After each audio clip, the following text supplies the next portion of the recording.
हरिश्चंद्र महाराज सत्य का आश्रय लेने वाले चक्रवर्ती सम्राट, सत्य अर्थात भगवान का आश्रय लेने वाले। भगवान का नाम सत्य नारायण है। सच्चिदानंद रूपाय प्रभु श्री कृष्ण के लिए कहा गया। विश्वोत्पत्त्यादि हेतवे तापत्रय विनाशाय श्री कृष्णाय वयम नमः। सबसे पहला शब्द है सत्य। प्रभु है सत्य।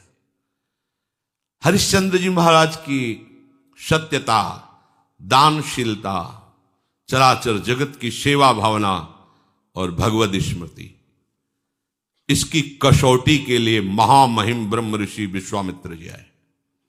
उनका एक बहुत सुंदर वन था। एक विशाल वाराह उसको विध्वंस कर रहा था। मायाकृत वाराह को विश्वामित्र जी ने प्रकट किया। जितने सैनिक थे उसके भयवश भाग पड़े। ऐसा विशाल वाराह, कोई अस्त्र शस्त्र उसके काम नहीं कर रहा था। जाके सूचना दी तो चक्रवर्ती सम्राट थे, बलशाली भी थे, और का चिंता की बात नहीं। घोड़े पर सवार हुए वहां पहुंचे। तो वहां पहुंचे तो कोई वाराह नहीं।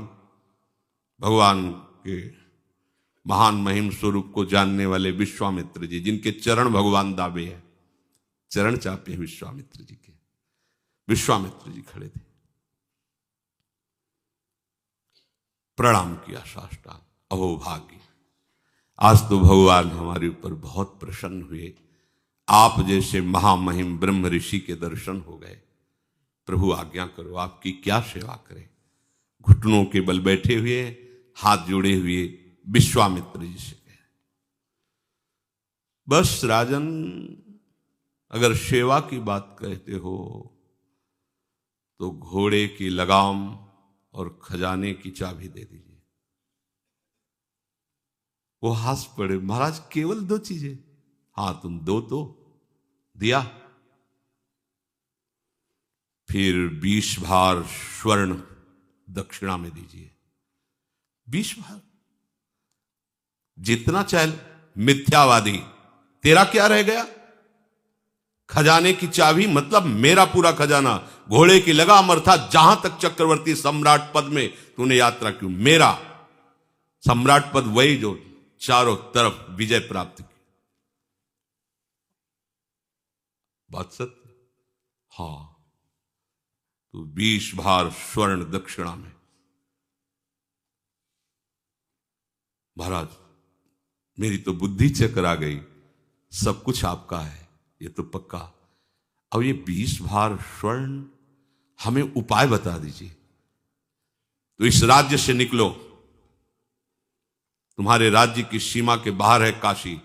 काशी किसी राजा के शासन में नहीं, भगवान विश्वनाथ जी की नगरी है।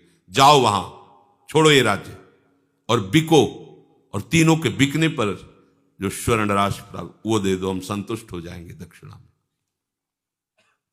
देखो कसौटी।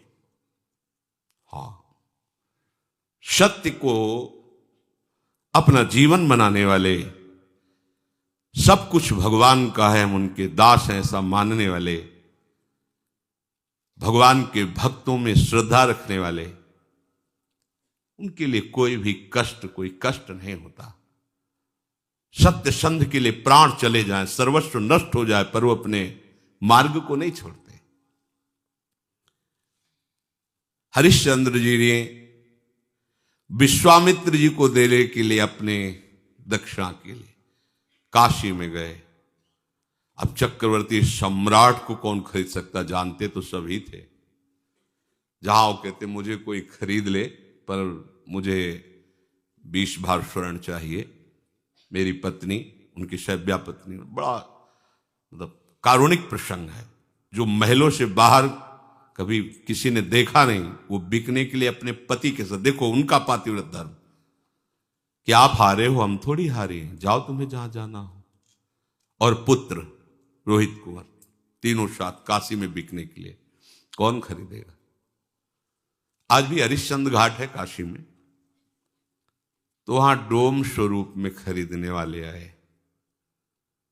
कहा कि हमारी पत्नी, पुत्र और हम तीनों के बिकने पर मुझे 20 स्वर्ण भार चाहिए जो दक्षिणा में देना है। बोले उनको तो नहीं खरीद सकता, मैं आपको खरीद सकता हूं श्मशान की रखवाली के लिए। बिक गए। एक ब्राह्मणी ने उनकी पत्नी को खरीदा तो बच्चा उन्हीं के साथ रहेगा। उसने दोनों की धनराशि मिलाकर दक्षिणा विश्वामित्र को, विश्वामित्र जी वहां से चले गए। अब वो कैसे कठिन कष्ट को सह रहे हैं। जो चक्रवर्ती सम्राट, उसकी दिनचर्या क्या होगी? एक धर्मात्मा सत्यवादी। और अब दिनचर्या क्या है इनकी? ड्यूटी, सेवा लगा दी। श्मशान में जो भी शव फूकने आवे उसे कर लेना। और काशी एक ऐसी नगरी है जहां रात दिन शव फूके जाते हैं। जैसे लकड़ी का टाल लगा रहता है, ऐसे काशी में 100 का टाल लगा रहता है, मुर्दों का।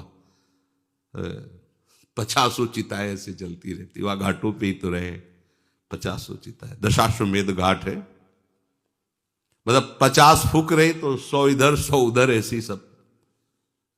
वो महाश्मशान भगवान शिव के तांडव का।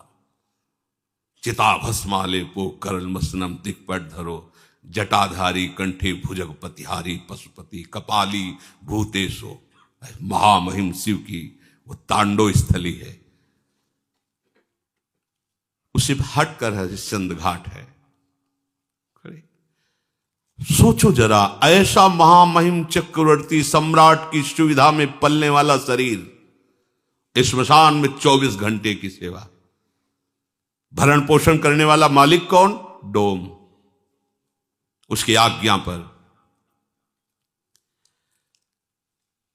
और उनको खाने को सूखे अन्न को, चना आदि ऐसे कोई कसौटी कसी जाती है तो हमारा तन नहीं, हमारा परिवार नहीं, हमारा राज्य नहीं। हे नाथ, मैं आपका हूं, ये सत्य है तो दिखाओ, दिखाओ परीक्षा में कि आपका कुछ नहीं है और आप सत्य का ऐसे पालन करते हैं। जो वहां कर मिलता था उसे जाकर के मालिक को देना और हर समय श्मशान में रखवाली करना। जब विश्वामित्र ने देखा ये तो पूरे के पूरे पास हो रहे हैं, मृत्यु को आज्ञा दी, तत्काल प्रारब्ध की रचना बदला जाए और इनके पुत्र को मारा जाए। सांप बन करके डस मर गया। जिस ब्राह्मणी के यहाँ थे उसने कहा कि मैं तो खरीद चुकी हूं सेवा के लिए, ये थोड़े हम तुम्हारे बच्चे के संस्कार के लिए पैसे लगाएं। वो एक बार में खरीद लिया, आप करो जैसा करना हो। हरिश्चंद्र जी महाराज श्मशान में, इसके पास एक भी कोई सुविधा नहीं, क्योंकि बिके हुए के पास क्या सुविधा होती है? तो मालिक जैसे रखता है वैसे रखना होता है। बच्चे को गोद में लेकर के, अब मां का हृदय तो मां का होता है ना, अंदर से महान दुखी कि कम से कम सही माने में संस्कार तो कर दे। मांगना तो है नहीं स्वभाव में, बिके हुए को मांगने का अधिकार नहीं होता। मालिक की तरफ से कुछ मिलना नहीं। एक वस्त्र था, उसका एक टुकड़ा फाड़ा, बाजार से जाकर जो कुछ धूप आदि अंतिम समय जो थोड़ा सा, श्मशान में पहुंचे, अपने पति की तरफ देखा और जोर से रो पड़े। उन्होंने नेत्र नीचे कर लिए।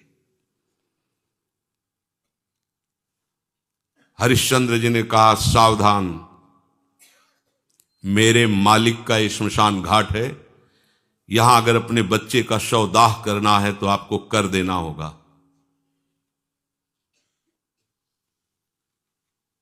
रो पड़ी, आपका भी तो पुत्र नहीं, मैं सिर्फ डोम का इस समय नौकर हूं, बिका हुआ, बिना कर लिए आप इस घाट पर दाह संस्कार नहीं कर सकते। उनका स्वामी आपको पता है ना, आप पहचान रहे हो ना, मैं सिर्फ एक बिका हुआ नौकर हूं। अगर आप यहां संस्कार करना चाहती है तो आपको कर देना होगा। तो आप ही बता दो ना कि अब कर में क्या दूं? शरीर भी तो बेच दिया है, क्या है? एक पुत्र है, वो भी मृत्यु को प्राप्त हो गया है। आपकी ही सत्यता का पालन करने के लिए सब है। आप ही बोल दो ना क्या कर। तो जितना वस्त्र बचा उसका अगर आधा आप दे दो तो इसी को हम कर मान करके आपको आदेश कर देंगे। रक्षा में श्मशान में रहते थे इसलिए उनके पास अस्त्र था ही, उससे वस्त्र कर के रूप में लिया। देखो कैसी भगवान की कसौटी। अपने लोग कसौटी 100 ग्राम बर्फी में ईमान खो देंगे, प्रभु को भूल जाएंगे। कसौटी लायक कहाँ है यार। तभी कह रहे कि आप सोचो प्रभु ने आपको क्या दिया है। अपने लोगों को क्या भगवान हमको दिया है। तुम्हें सत्संग का महत्व पता है, तुम्हें धाम का महत्व पता है, तुम्हें नाम का महत्व पता है, तुम्हें उपासना का महत्व पता है? नहीं, फिर भी हमें ऐसी अमूल्य चीज दे दी प्रभु ने, और कोई कसौटी नहीं की। कसौटी लायक नहीं तो कसौटी क्या करे। कसौटी तो इन महापुरुषों की होती है। प्रभु सर्वत्र हैं, मैं धोखा नहीं कर सकता, आपको कर देना ही होगा। फूट फूट करके रो रहे हैं। लेकिन जो सत्य प्रतीक भगवान का भक्त होता है वो कभी, अरे बड़े लीला बिहारी, बड़े लीला बिहारी, मतलब ये तो अपने लोग कलयुग के भक्त है, पूरी छूट है। हाँ राधा राधा को, रबड़ी रसगुल्ला पाओ, जय हो। और वो ऐसे कृपालु इतने में रीच जाते, ले तो आरा चलवा दिया है, आरा चलवा दिया है। मोरा ध्वज चरित्र पढ़ के देखो, आरा चलवा दिया है। मेरा शरीर मेरा तू, तो चल मैं कहता हूं काट आरे से इसको। एकांत में तुम्हारे व्रत की परीक्षा होगी। देखो कैसा एकांत है, श्मशान घाट है, पत्नी और पुत्र मरा हुआ है, कोई देखने वाला नहीं, वहां डोम हाजिर थोड़ी जो उसने खरीदा था। और वो कह भी सकते थे कि देखो मेरी पत्नी मेरा आदेश के बिना कर के लिए। तो एकांत में भी अपनी निष्ठा को गिरने। आप एकांत में अपने प्रभु को एक तरफ रख लो और अपने एकांत को एक तरफ देखो। एकांत में आपकी प्रभु की प्रधानता रहती है, विषय की प्रधानता रहती है। आप खुद देख लीजिए, हरिश्चंद्र जी की आंखों में एक बूंद भी आंसू नहीं है।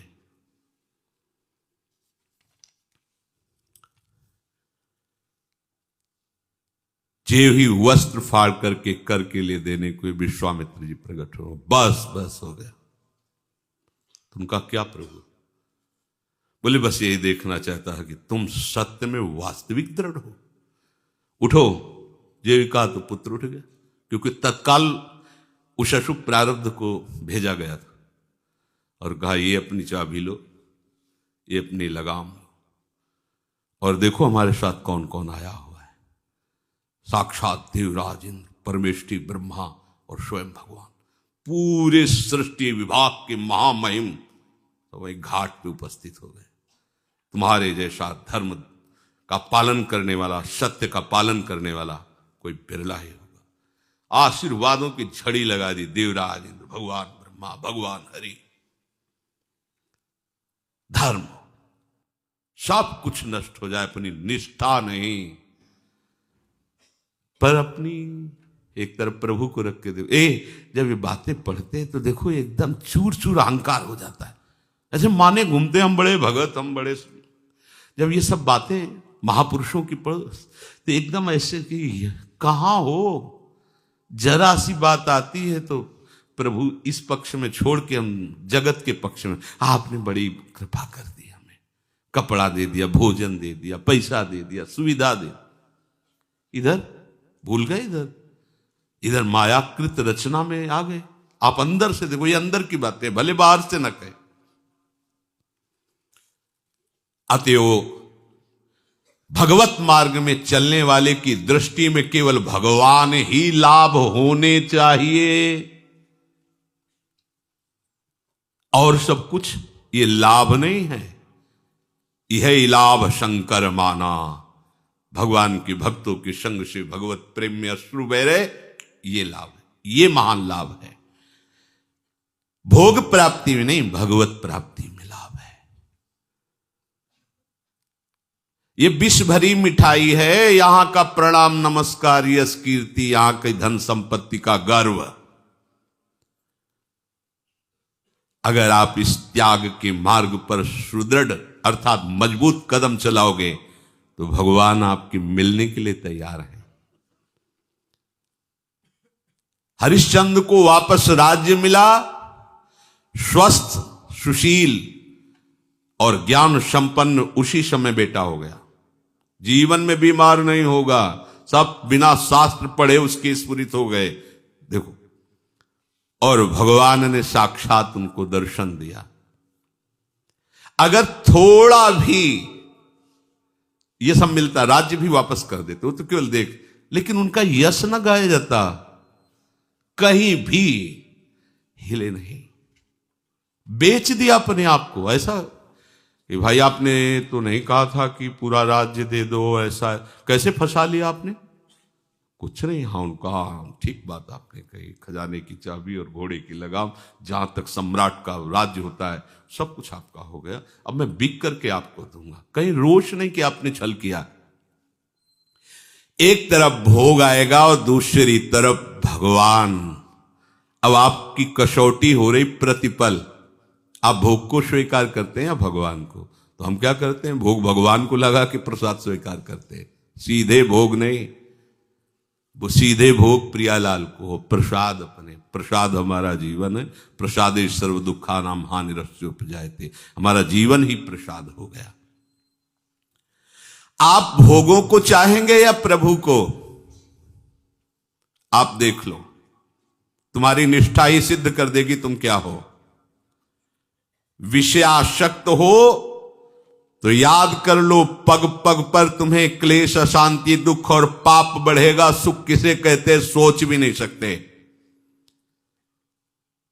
यह हम तुम्हें बहुत सावधानी की बात कहते हैं। तुम अपनी संपत्ति को महत्व देते हो या प्रभु को? तुम्हारे साथ क्या जाएगा यहां से? अरे मृत्यु के पूर्व ही सब कुछ नाश हो रहा है, तुम देख रहे हो, फिर मृत्यु आने पर शरीर का ही नाश हो जाएगा, जाएगा क्या? तो सावधान हो करके आप इससे प्रभु को क्यों नहीं प्राप्त कर लेते? इससे अपना भाव हटा लीजिए। हमारी संपत्ति दंपत्ति है, हमारा सुख उनकी सेवा है। कुंज महल की टहल सुख, दंपत्ति संपत्ति पाई है। हम यहां जो कर्म कर रहे हैं उसके अंतर में देखो, भोग की प्रेरणा से कर्म हो रहा है, भगवत प्रेरणा से हो रहा है। भगवत प्रेरणा से होगा तो शास्त्र सम्मत होगा, भगवत प्रसन्नता के लिए होगा। और अपनी इंद्रियों की प्रसन्नता के लिए होगा तो शास्त्र विरुद्ध हो जाएगा, और वो भोग की प्रेरणा से हो रहा है। दोनों बात साधक को देखनी कि भगवत प्रेरित कर्म है या भोग प्रेरित कर्म है। यदि हमारे कर्म में हेतु है भगवत प्राप्ति और उसका प्रयोग है जनमंगल, तो भगवत प्रेरित हो रहा है। अगर हेतु है अपनी इंद्रियों का भोग, इंद्रियों का सुख, और अंदर से भाव है कि मुझे सुख मिले, दुनिया में आग लगे कोई, यह है भोग प्रेरित। कहां से भगवत भाव आएगा? ऐसे आदमी वैर करते रहते हैं, हिंसा करते रहते हैं, पाप करते रहते हैं, भले वो कुछ भी दिखावें। उनकी वृत्ति प्रभु में नहीं लग सकती। देखो, जो प्रभु का जन होता है, बड़े से बड़ा भोग उसे विचलित नहीं कर सकता। अपने लक्ष्य पर दृढ़ रहता है। भगवान की प्रेरणा से, भगवान की आज्ञा से दिव्यास्त्र लेने के लिए अर्जुन जब देवलोक को गए, स्वर्ग को बताया है सत्संग में, तो अर्जुन को अपने आधे सिंहासन पर देवराज इंद्र ने बैठाला। एक तो पुत्रवत भाव, दूसरे भगवान के सखा है। सभा में स्वर्ग की सबसे सुंदर अप्सरा श्री उर्वशी जी है। ये भगवान नारायण की जंघा से इनका प्रादुर्भाव हुआ है। इनकी जैसी कोई दूसरी अप्सरा नहीं। वो जब सभा में नृत्य गान के लिए आई तो अजान बाहु अर्जुन, कमल नयन, भगवान के प्रतिरूप है अर्जुन जी। वो देखती रह गई अर्जुन जी को। अर्जुन भी बड़ी एकाग्रता से उर्वशी जी को देख रहे थे। देवराज इंद्र की दृष्टि पड़ी। सभा संपन्न होने के बाद उर्वशी जी को बुलाया और कहा, आप अर्जुन पर आसक्त हैं क्या? तो बोले, कोई भी आसक्त हो सकता है, वो ऐसे शूरवीर है। बोले जाओ आज उनकी सेवा में उपस्थित हो, हमारा आदेश है। उर्वशी जी जहां से चलती है तो उनके साथ जैसे कोहरा छाया हुआ, ऐसे घना अंधकार रहता है आसपास, कोई दूसरा देख नहीं सकता बादलों का। और सौरभ से सुवासित वो मार्ग अपने आप हो जाता है जहां से उर्वशी जी अर्जुन के महल में पहुंची। अर्जुन ने जे देखा उर्वशी जी आई, आसन से उतर पड़े और घुटने के बल होकर के वो किसी और भाव से आ रहे तो कांप गए से, ये क्या, तुम जानते नहीं हो तुम क्या कर रहे हो? अर्जुन का जानता हूं, मेरी माता कुंती और आप में बिल्कुल मुझे फर्क नजर नहीं आ रहा। माता माद्री और माता कुंती, उसी दृष्टि में आप मेरी हो। बहुत रोष है। ऋषि जिनका देवराजेंद्र ने आदेश किया है आपकी सेवा में उपस्थित होने, आप ऐसा व्यवहार मत कीजिए, अर्जुन जी से कहा। अर्जुन ने कहा फिर मैं तुम्हें बता देता हूं कि मेरी दृष्टि नहीं परिवर्तित हो सकती। जय बार आप मेरे को प्रेरित करेंगे तय बार मैं माता के कर संबोधन करूंगा और उसी दृष्टि से देखूंगा। आप देखो, जहां उर्वशी जी का ऐसा कभी प्रसंग आता है तो बड़े बड़े ऋषि मुनि जो तप प्रधान हैं वो मोहित हो गए, लेकिन भगवान का सखा मात्र भाव एक मिनट भी विचलित नहीं हुआ। तो ऐसे ही एक तरफ भगवान है, एक तरफ माया की रचना है। अब आपकी उसी समय निष्ठा की परीक्षा होगी। आप देखते रहना, ये भगवान परीक्षा नहीं लेते, आप समझो भगवान तो बड़े कृपालु हैं, लेकिन वहां तक पहुंचने के लिए अनंत शक्तियां भगवान की हैं। वो योग्य बनाती है, हमें भगवान की योग्य बनाती है। तो जब हम फेल होते तब फिर महापुरुषों की कृपा हमें उठाती, आगे बढ़ाती। पर आपको पास होना पड़ेगा इस बात में। एक तरफ आपके प्रभु हैं और एक तरफ है माया का आकर्षण। उस समय आपको सावधान होना है। आप कुछ भी खा रहे हैं, पी रहे हैं, देख रहे हैं, सुन रहे हैं, बोल रहे हैं, चल रहे हैं, तो भगवत स्मृति है कि नहीं? अगर नहीं है तो आप लुट गए उधर, आप उधर प्रभावित हो गए, उधर ज्यादा महत्व कर लिया प्रभु से बढ़कर, तभी तो उसकी याद उसी में तन्मय हो गए जो प्रभु से बढ़कर माना। किसी भी उपासक को इस संसार की हर वस्तु, व्यक्ति, स्थान, ये मामूली सी बात नजर आनी चाहिए प्रभु के सामने। आप देखो, ये बस समझना होगा, ये क्या, ये नहीं, हाँ ये नहीं, ये तो केवल प्रभु के लिए होना चाहिए। क्या बात है। हमें लगता है कि एक बार भी प्रियाजू की रूप माधुरी सुनकर, देखा तो नहीं मानो आप, तो सुनकर एक बार भी विचार हुआ कभी, कैसी प्रियाजी होंगी? कह रहे कि कोटि कोटि रसना जो रोम रोम प्रति होए, प्यारी जी के रूप को न प्रमाण कहो जाते। हाँ, कैसी प्रियाजू हमारी, कभी सोचा नहीं? ऐसे साधारण मर्त रूपों को, मर्त पदों को, मर्त बातों को उपासक ऐसे करके देखे तो मतलब फिर तो गड़बड़ हो गया ना। देखो ना, उर्वशी जी की तरफ कैसी दृष्टि अर्जुन जी की है। वो कह रहे कुंती माता के समान आपके प्रतिभाव है। हमारी अगर दृष्टि कहीं जाए तो अपने प्रियालाल को लेके जाए, अकेले ना जाए। अकेले जा रही मतलब प्रियालाल से बढ़कर आप उसको मान लिए हैं। अब इसकी पहचान कि आप प्रियालाल को लेकर के हो या आप उस व्यक्ति वस्तु के महत्व को लेकर हो। तो भगवान कह रहे हैं तुल्य निंदा स्तुतिर मौनी संतुष्टो एन केनचित अनिकेतः स्थिर मतिर भक्तिमान में प्रियो न रहा। थर्मामीटर डाल दो, कितना बुखार है पता चल जाएगा। ये भगवान ने थर्मामीटर दे दिया।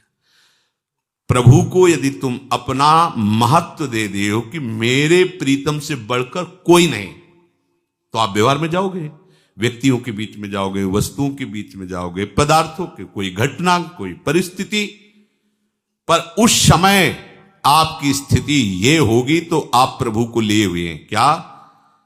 तुल्य निंदा स्तुतिर।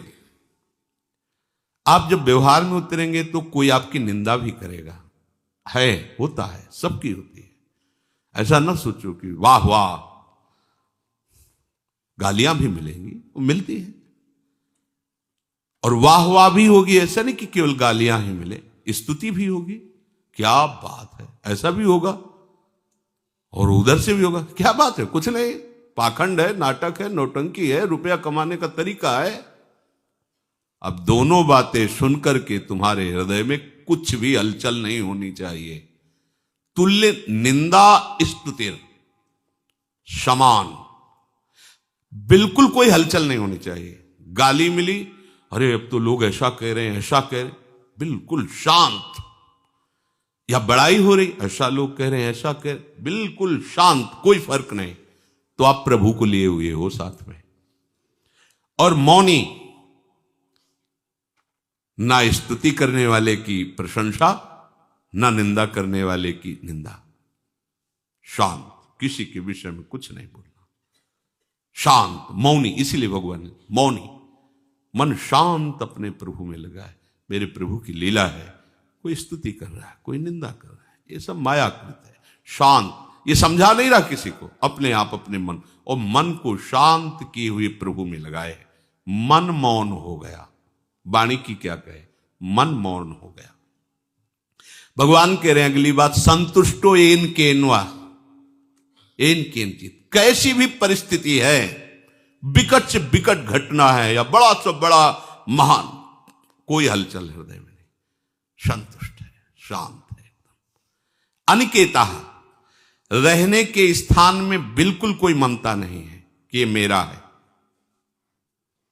स्थिर मतिर, भगवान में एकमात्र प्रियालाल में मति स्थिर है। भगवान कहते हो मेरा भक्त है, मेरी मान्यता में। भगवान कहे मेरी मान्यता, और मुझे वही भक्त प्रिय है जो ऐसा है। भक्तिमान में प्रियो नरा, वो मनुष्य मुझे बहुत प्रिय है, वो मैं कहता हूं मेरा भक्त है जो ऐसा है, जो निंदा में स्तुति में समान भाव, मन जिसका शांत हो गया है, वाणी जिसकी मौन, उस वाणी मौन उसी की कही जाती है। करना मौन नहीं, कितनी परेशानी है। कोई कोई मौन को तो प्रपंच से का स्वरूप बना लेता है। समझा नहीं, पूरी जान की ताकत उसमें। अरे बोल दो भैया, राधा राधा बोल के बोल दो भैया, उसको बोल दो, काहे को पूरी जान की ताकत। अब पूरा मन बुद्धि चित्त उसी में लगाए। अब 10 मिनट उसको लिखी एक बात, अब पूरा का पूरा मतलब। ये मौन भैया कभी न रहना, ये लिखा पढ़ी वाला वाला ये कभी न। विचार पूर्वक आवश्यक है तो शब्द बोले, भाई आप ऐसा कर लीजिए, राधा राधा, शांत, उसे मौन भी कहते हैं। विचार पूर्वक आवश्यक है तो शब्द बोल दिया, नहीं शांत है। अब ऐसा नहीं कि बस लगे हैं तो लगे हैं प्रपंच की बातें घंटों करने में, ये ऐसा नहीं। हमने देखा है, अब वो गैस जो बनती है ना, कैसे निकले, तो हमारे पास मौनी भी रहे हैं। तो गंगा किनारे जैसे बैठे ना,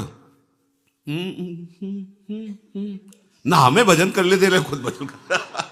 अब वो उधर चित्त वृत्ति लगाओ तो भजन छूटता, चित्त वृत्ति न लगाओ तो समझ नहीं सके। नहीं समझा नहीं महाराज क्या कहे। अब बालू में, अब बालू में पढ़ो, उसमें मतलब बहुत ही बेकार बात है, बहुत ही बेकार बात। वो खुद चिंतन नहीं कर सकता, दूसरे को भजन में विक्षेप पहुंचाएगा। कहा जाता है मौन, कुछ नहीं इससे। राधा राधा राधा, कोई बात है तो सीधे बोल दो। वाणी बोलने के लिए है, अमूल्य वाणी है, परहित की वाणी से बोलो, भगवान नाम लेके बोलो। भगवान नाम लेकर चुप हो जाओ तो बीच में जो कुछ परहित की भावना से कहोगे भजन ही माना जाएगा। इसे मौन। संतुष्टो एन किन्वा, कैसी भी परिस्थिति हो असंतुष्ट मत हो। कैसी भी खान पान व्यवहार के अच्छी से अच्छी हो तो भी, बुरी से बुरी हो, हमें नहीं। शरीर का जैसा प्रारब्ध, जैसा हमारे प्रभु विधान रखते हैं वैसे हमें चलना। शांत रहो, संतुष्ट रहो। संतुष्ट तभी रह सकते हो जब आपके पास प्रभु है। जैसे पारसमणि जेब में है, सोने की अंगूठी कोई ले गया या गले की चैन ले गया तो आप असंतुष्ट होंगे क्या?